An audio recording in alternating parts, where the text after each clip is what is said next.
যে এই সরকার যে জনবান্ধব, এই সরকার যে জনগণের সরকার, এবং এই সরকারের যে একটা good intention, I look at the interest and intention of the government and that is for the people. Total কৃষিতে আমাদের এবারে বাজেটে প্রায় 27,500 কোটি টাকা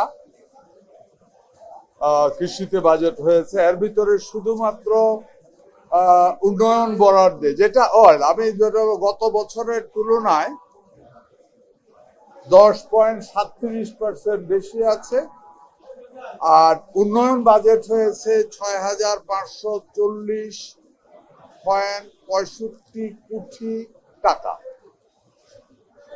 এবং যেটা গত বছরের তুলনায় 59% বেশি। তো আমি বলতে পারি স্বাধীনতার পরে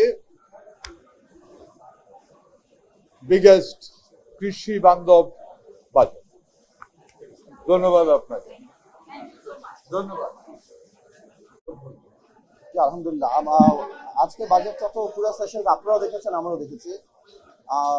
এটা দুটা স্টেপ আছে, একটা হলো বাজেট দেওয়াটা, আরেকটা হলো এক্সিকিউশন করা। এক্সিকিউশনের ব্যাপারটা ইম্পর্টেন্ট।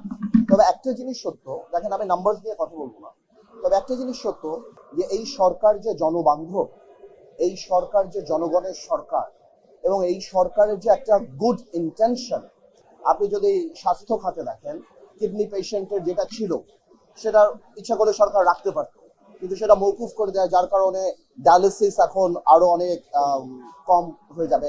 হার্টের রিং এর যেটা ছিল সরকার ইচ্ছা করলে রাখতে পারত, মানুষ বা পেশেন্ট যারা ছিল তারা এটাতে অভ্যস্ত ছিল, কিন্তু সরকার সেটাকে সরিয়ে দিল।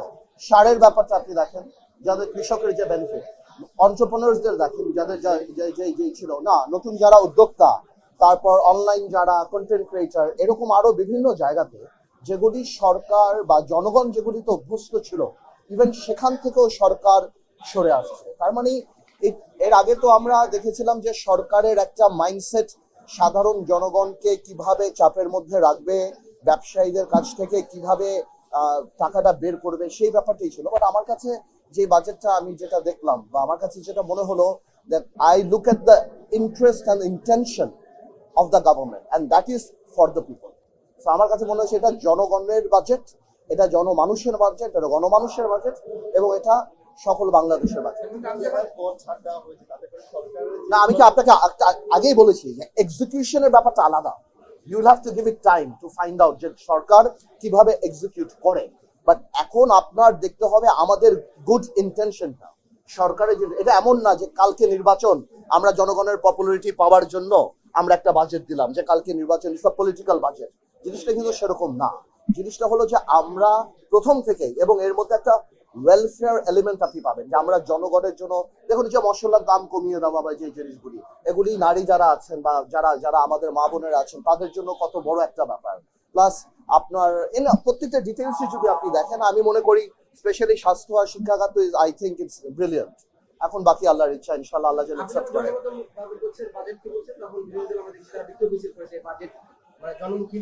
না না, আমার কথা হলো আপনি বলতেই পারেন যে বাজেট জনমুখী না, বাট আপনার কনস্ট্রাকটিভ সমালোচনা নিয়ে তো আসতে হবে যে কেন না।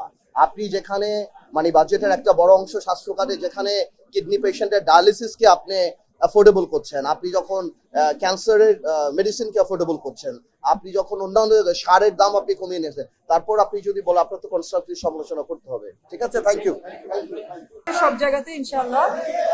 তো আমাদের যে সেক্টরগুলো আছে, বিশেষ করে সেফটি নেট যে সিকিউরিটি প্রোগ্রামগুলো আমাদের আছে, অ্যালাউন্সেস প্রোগ্রামগুলো আছে, সেখানে আমরা প্রতিটা ক্ষেত্রেই বরাদ্দ বাড়িয়েছি। আমরা দুস্থদের জন্য যে ট্রিটমেন্টের জন্য একটা দুস্থদের জন্য দিয়ে একটা সেক্টর, একটা আছে যাদের অনেক বড় বড় অসুখ, যেমন kidney patient, cancer patient, liver patient, তাদের জন্য আমরা যেটা বরাদ্দ আগে ছিল 50,000, সেটাকে 1 লাখ করা হয়েছে। প্রত্যেকটা সেক্টরকে ধরে ধরে এখানে বরাদ্দ বাড়ানো হয়েছে। এবং শুধু অ্যালাউন্সের ক্ষেত্রে না, আপনারা ফ্যামিলি প্রোগ্রামের যে বিষয়টা সবাই জানেন, ফ্ল্যাগশিপ প্রোগ্রাম, সেটা নিয়েও আছে। আর শুধু আমরা অ্যালাউন্সটা বাড়াইনি, বরং এই প্রত্যেকটা সেক্টরের মানুষের জন্য তারা যেন ট্রেইনড আপ হতে পারে, বিভিন্ন প্রজেক্টের ক্ষেত্রে কিছু বরাদ্দ বাড়ানো হয়েছে, তাদেরকে স্কিল লেবার তৈরি করে যেন আমরা তাদেরকে ইকোনমিতে কানেক্ট করতে পারি, সেই জায়গাতেও আমাদের বরাদ্দ দেওয়া আছে। তো আপনারা জানেন যে খুবই একটা ভালনারেবল কন্ডিশনে বর্তমান সরকার এই বাজেটটা ঘোষণা করেছে। আমাদেরকে অনেক স্ট্রাগল করতে হয়েছে এই বাজেটটাকে আসলে অ্যাকোমোডেট করার জন্য আমরা চেষ্টা করছি, এবং আলহামদুলিল্লাহ যদি বাজেটটাকে আমরা সাকসেসফুলি এটাকে যদি বাস্তবে রূপ দিতে পারি তখন বুঝতে পারবো ইয়েস এটা ভালো ছিল।